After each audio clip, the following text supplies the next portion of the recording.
Abe, on Kenya, we do have a couple of questions that came in before. If you can speak to the recent events concerning the pushback on the loan from the fund, and whether indeed that one of the questions that keeps coming in is whether that money can actually be sent back by the authorities.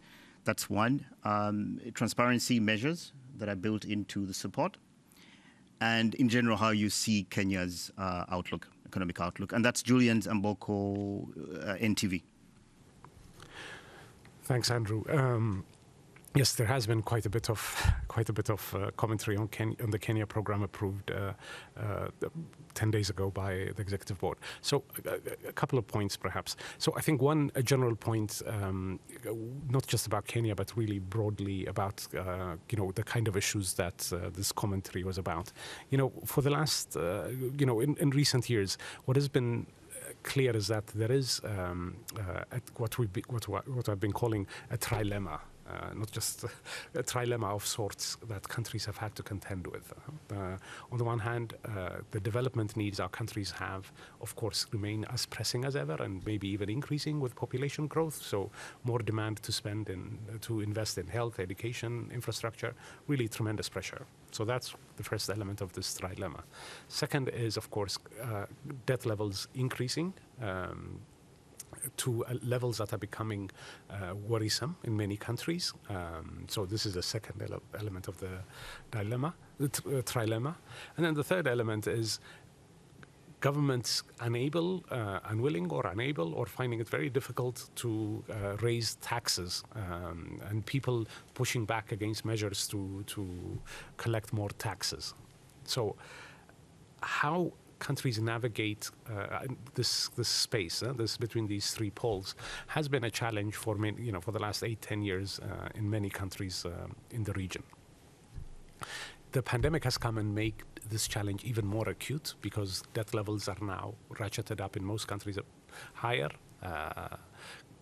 Tax collection possibility is more difficult, and of course spending needs have gone up, right? And this really has been some of the challenge that Kenya has been contending with in recent months, much like other countries. It's not unique to Kenya. So how to navigate this is the issue.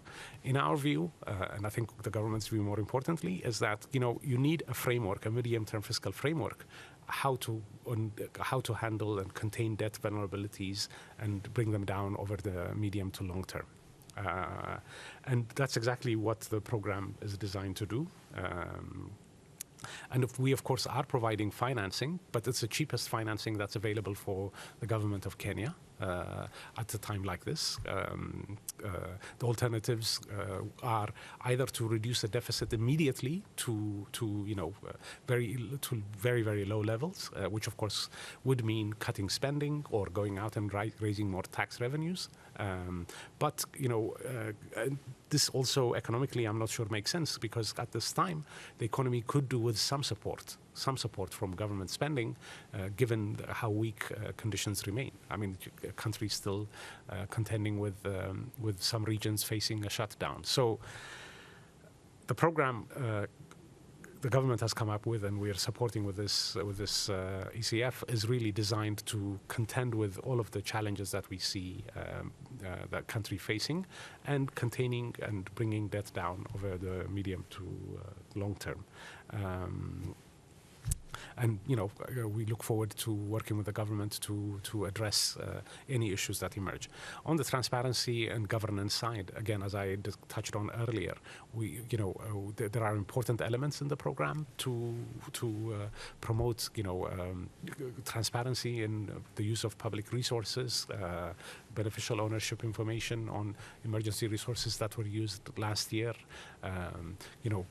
But I think this is really also part and parcel of continuing to build and strengthen accountability institutions in Kenya, and a lot of work in that area needs to be done, and we'd be very happy to support the government. Thank you, Abe.